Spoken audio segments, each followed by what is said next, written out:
Hi,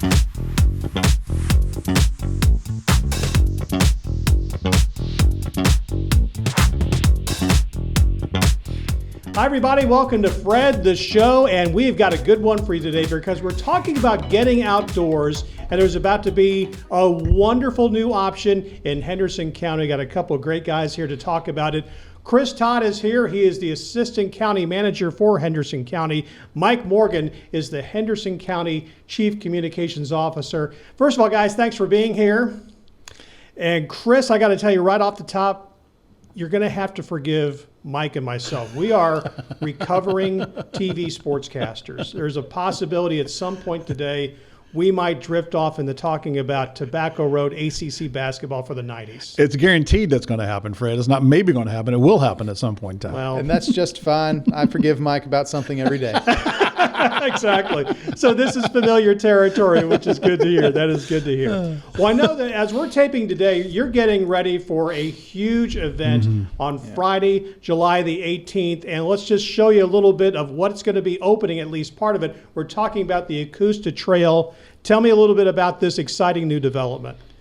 This is a project that's been over 15 years in the making.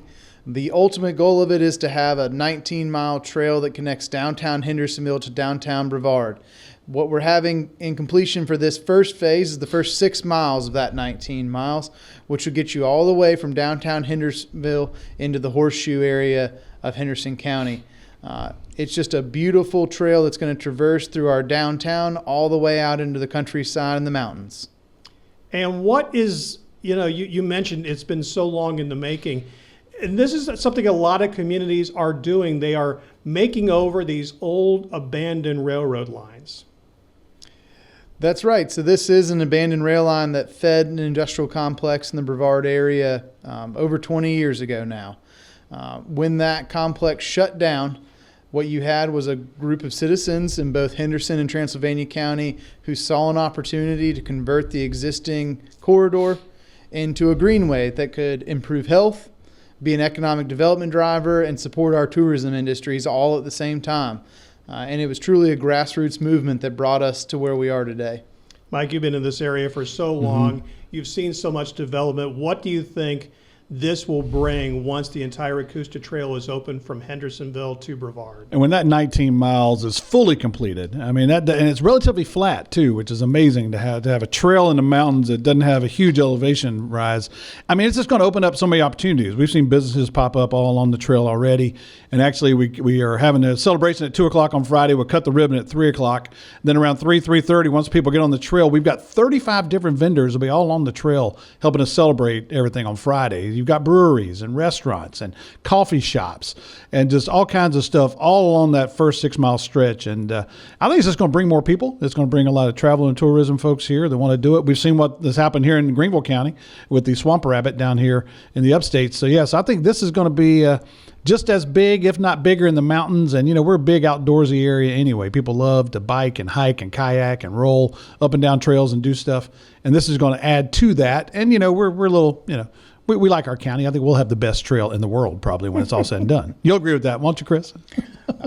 It happens to be the greatest county in the greatest state in the greatest country. So that makes it the greatest place. There we are. Checked Enough all said. the boxes right We can just there. drop Mike and walk off right now, Chris. Exactly. Thanks for being here. We'll see you next time on Fred the Show. Okay. Let's put maybe just for at least a moment, got to turn a little bit serious here, but let's put maybe a pin in the conversation for just a moment. We'll get back to the Ecusta Trail in just a couple of moments. But at the same time, you mentioned tourism. I know that that's something that you're trying to see get revived. This is the first summer since Helene. We are at this point, as we're recording, about 10 months since that happened. Kind of give me an overview as best you can about where Henderson County stands today. Let me say, I'm going to let Chris answer most of this, but I just want to say I was out for dinner just the other night in downtown on Saturday. It was packed. I mean, downtown Hendersonville was packed, was booming. I think we've seen a lot of people get back in the downtown area. But Chris, I want you to address kind of the rest of it because there's still parts of our county that's really recovering and struggling. And that's some video actually from the Batcave area right there, Batcave and Girton. And Chris, I know you've dealt with this a lot. You've been dealing with everything we've been dealing with, but we're slowly but surely getting there, aren't we?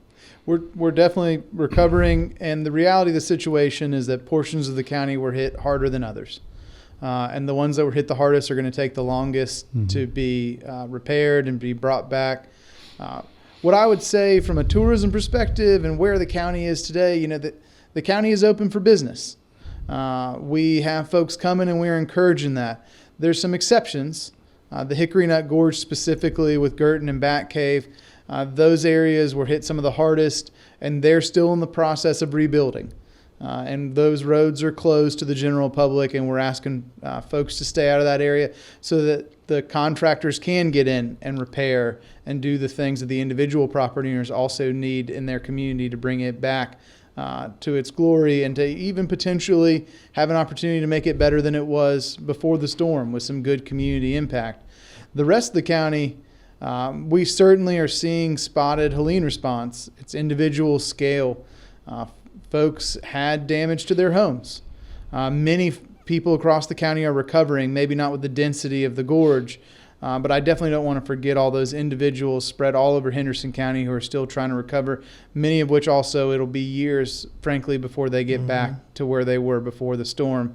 We're doing a great deal of work as the county, but we're also part of organizations and our churches and our religious entities that are coming in from all over the country to continue to help support our residents in their recovery and restoring, and I'm thankful for all that. Chris, what parts of the county right now are still closed? I know the Bat Cave area was hit especially hard, and as you try to make your way, we were up there not too long ago talking with Mike about trying to make a trip down just toward Chimney Rock. It's like, well, you can't get there from here, and that was actually true in that case. And that really is, it's that Hickory Nut Gorge area. The gorge all the way from the edge of the county in Buncombe County at Fairview, all the way down to the edge of the county, heading towards Lake Lure and Chimney Rock. So many of the roads today are still being repaired. And what we're really trying to do is minimize folks that don't need to be in the gorge, right? We want those roads closed so the people who live there, the business owners and the property owners, can repair their properties, the county can collect the debris, and the DOT can continue as quickly as they possibly can to repair the numerous roads that are in the gorge that were destroyed, many of which, frankly, they're rebuilding from scratch, as you saw in the footage a moment ago, because the river claimed them. Can you talk a little bit, and both of you, Mike, you've been in this area a long time, obviously. That's a lot about the physical damage. What about the psyche of people who are in Henderson County and all of Western North Carolina?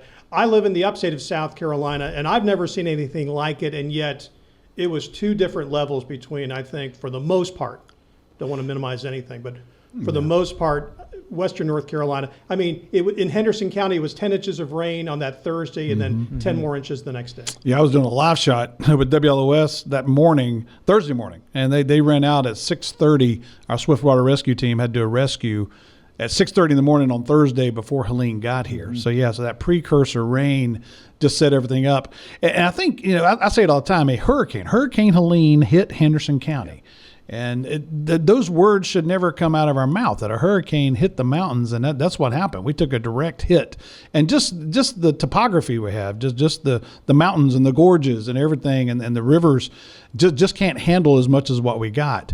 And I think, I saw what happened up in, on I-40 here recently, right there in Tennessee. That's always been my biggest concern. When the next storm hits, how bad will it be?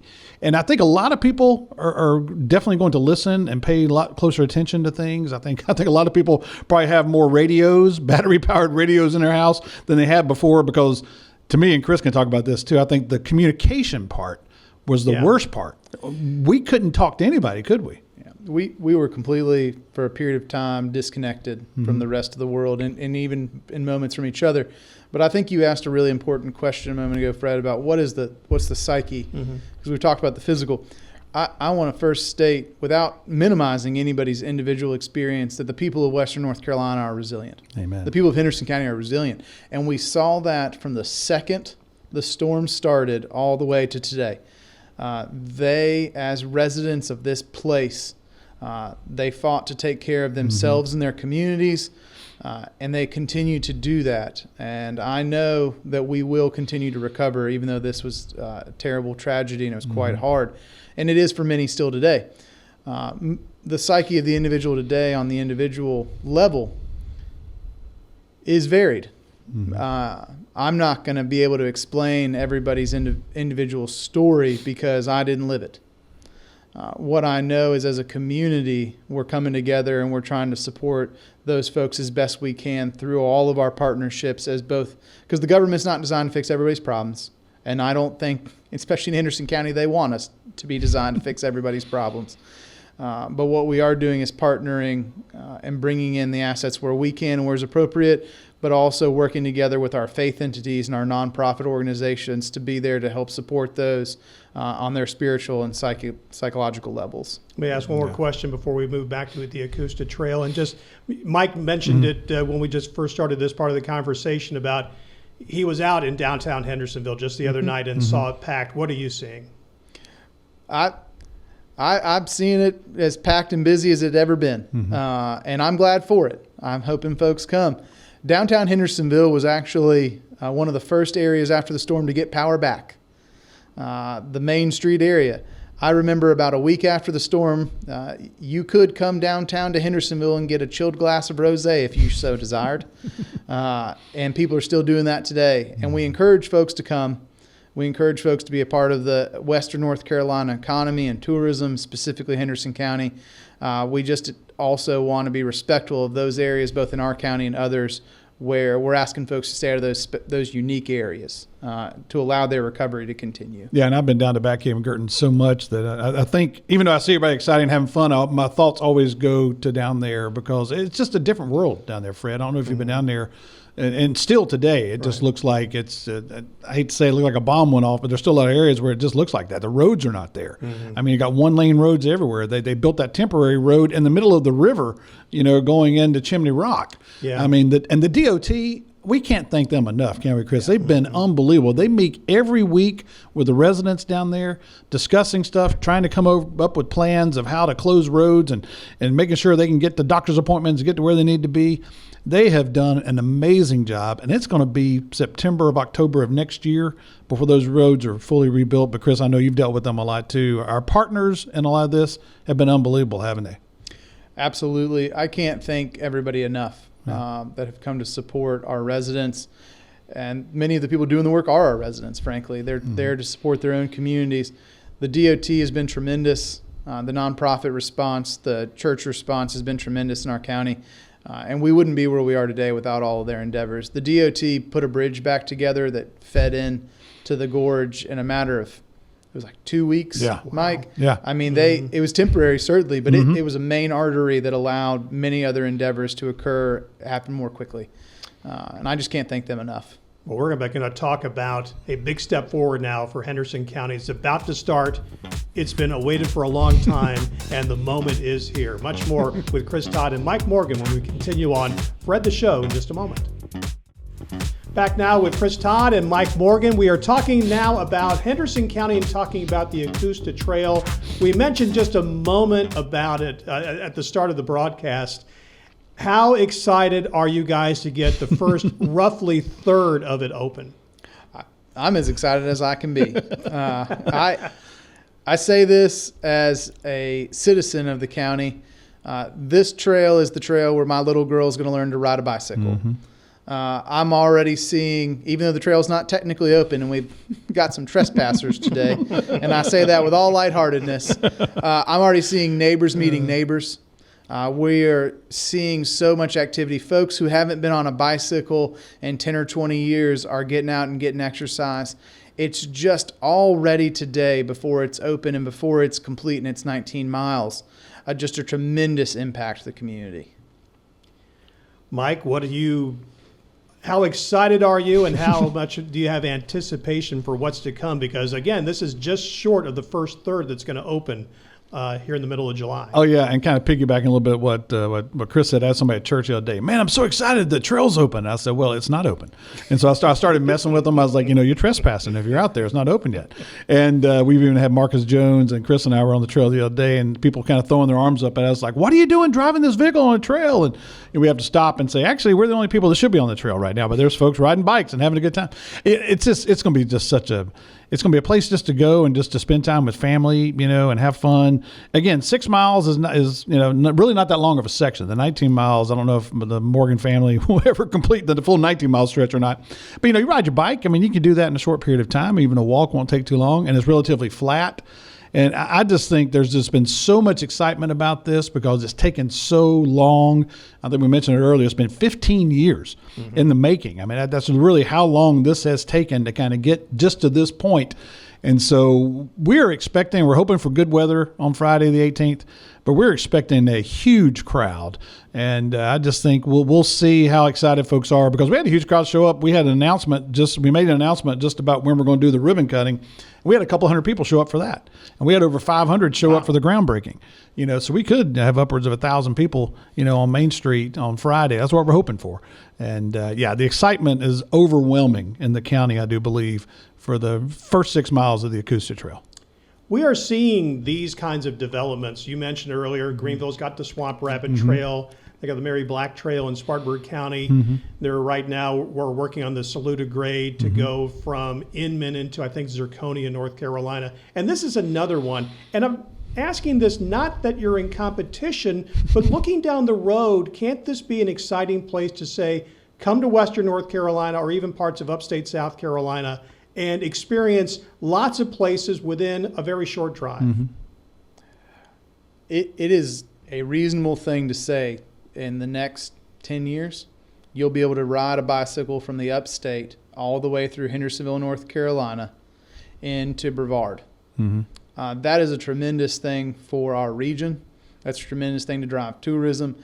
And one of the stories that I will tell briefly, the first time that I took one of our county commissioners who was born and raised in Henderson County on the trail, before construction started, we were just riding on a UTV. And they looked at me and they said, I've lived here my whole life and I've never seen this place from this perspective. They saw something that they'd never seen because they got to see it in a new way. And I like to think about that too as we continue to do these corridors and places. It's an access to a new beauty and to a new experience that even those that have lived here for a long time have never had. And that was really touching. That was a moment that sticks in my memory brightly about this process.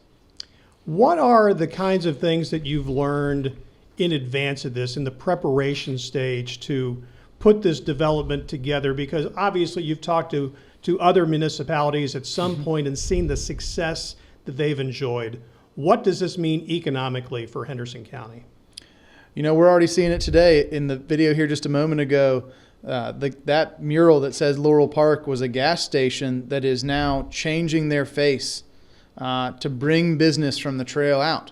That's an increase. And a gas station certainly is an important part because it's going to provide drinks and restrooms and just get people that are out moving and maybe not in a vehicle. But we're already seeing individual and private investment along the trail where people are creating new businesses in order to serve the trail-focused orientation. Businesses that wouldn't exist today. An example I'll bring up real briefly, a Ecusta Market and Cafe. They've hired 30 people since opening. And now some of that's part-time and some of that's full-time. But they have put 30 people in our community to work since they've opened their businesses in the last 6 or 7 months. Let me pull up real quickly for people to get more information about it. This is the Ecusta Trail website. There it is, ecustatrail.org. Mike, what all can everyone find when they go to this website to learn about the trail? The attention to detail for keeping people up to date is really extraordinary. Yeah, and we got a link from our website too. We have hendersoncounty.nc.gov/Ecusta Trail, and then a link to, on this page, if you click under news and events, and then you'll see there that there's an Ecusta Trail page for the grand opening. And on that page, this has a whole list of the day's events. At 2 o'clock, we'll have the ceremony with all the speechifying, and we'll hear from elected officials, and that's just the stuff you'd always do at ribbon cuttings. Then around 3 o'clock, we'll cut the ribbon. Then at 3:30, when the trail is officially open, that's where there'll be vendors, as I mentioned before, 35 different vendors all along the trail. A lot of them the trail partners, some folks that Chris mentioned will be there. And so it'll be a good opportunity for people to see and meet the people along the trail day one of what all is going to be there. And I think because a lot of people have kind of already been on the trail, they kind of know what's already there. But there's plenty of folks that haven't been here yet, that haven't tried it out yet, that are not breaking the law and getting on there. I'm just kidding, they're not breaking the law. But they're so I think this will be a good opportunity for people to come that day to see everything's there. Because as you kind of go down the trail, you go through kind of the historic district of downtown Hendersonville, you hit a couple of breweries and a couple of restaurants and a couple of shops. Then you get a little farther into Laurel Park, and you're going to have a coffee shop and a few more breweries and a few more restaurants. Then you just kind of get out in the countryside, that last little stretch, maybe not quite as much stuff along to there business-wise. But when you get to the end of the trail, you got a place called Packa's Place, which is kind of an old farm that has a lot of events. They're going to have a big party there for us on Friday night. A restaurant right across 64 where the new phase will start called Root and Bone. They're planning on having a big party that night as well. So I would say the partnership, the folks along the trail are just as excited as we are because it's finally officially open. And as Chris mentioned, I mean, there are a lot of folks are ramping up and hiring people, expecting the people to show up. And in all honesty, if Helene doesn't happen, this trail would have opened in December. Yeah. And so, but because Helene happened, we had some delays and took a little while to get it going again. And we want to make sure we took care of the county before we took care of the trail. But it almost kind of a blessing in disguise because a December ribbon cutting for a trail isn't quite as much fun as a July ribbon cutting for a trail. So it's kind of one of those things. Now we get to go out, on a nice day. It's not going to be cold, maybe smoking hot, could be raining. But yeah, so we're again, I think once it's available, it's going to be so much fun, not just for county residents, but we'll see the tourists come in and enjoy it as well. What is the timeline right now to get the entire thing done? And I feel a little, I hope I'm not putting you on the spot in that way because it took this long through all the various challenges just to get this first stretch open. What do you see to make the entire connection to Brevard? And a little bit of history on that. It took 15 years certainly to where we are today. But we did not acquire the trail with the partnership of Conserving Carolina until about 2020. So some of that was the endeavor to get to the acquisition of the land. And then I would say the government has moved at lightning speed for the way we're designed since then in this first 6 miles. Mm-hmm. The remaining 5 miles in Henderson County, we're expecting to have those done in 2027 to early 2028. We're already in the design phase for that project right now. So we're moving through that. That's going to be a really beautiful section that parallels the French Broad River and as well crosses over on a historic rail bridge for the French Broad River. The city of Brevard is working with the NCDOT right now, and they're on a very similar timeline to us. We're actually hoping and working in partnership with the DOT and the city of Brevard that maybe we can finish the remainder of the trail, that last 13 miles, at the same time, so that we can open the remainder of the trail and really have that full vision that everybody's been working towards. Got just a couple of minutes left. I want to also ask about the start and the end, unless you're in Brevard. That's the start, and the end is in Hendersonville. The two sides of it, in these downtown areas, what do you see as the potential for the future with those parts of each city? It's an economic driver. I think what you're going to see are businesses that are oriented towards this type of use. You're going to see folks that want to ride their bike from either Brevard to Hendersonville or Hendersonville to Brevard, and that's going to create some really unique one-way activities. And then I think you're also just going to see some interesting tours along the way. The nice thing is today, Hendersonville and Henderson County is a great place to be. I'm going to say Transylvania is a little less nice, but that's only because I work for Henderson County. It's also a great place to be. So all we're doing are taking two great places and giving them another wonderful asset that's just going to continue to enhance what they already are. And I think that's the beauty of this. We're not building from nothing. We're adding on some cherries on top of what's already a great sundae. Let's get one thing kind of before we wrap up here in the last couple of moments. Tell me about what it's going to be like to have fall again this year, because fall was robbed from all of us, but especially Western North Carolina last year. Yeah, and I hope it is an awesome fall too. And it's just and you mentioned earlier just kind of about the psyche of people. I think in the back of my mind, every time a storm is coming, I'm like, oh gosh, please don't come this way. So I think that's just kind of it seems to be the fall, that September, October is when we seem to see stuff like that.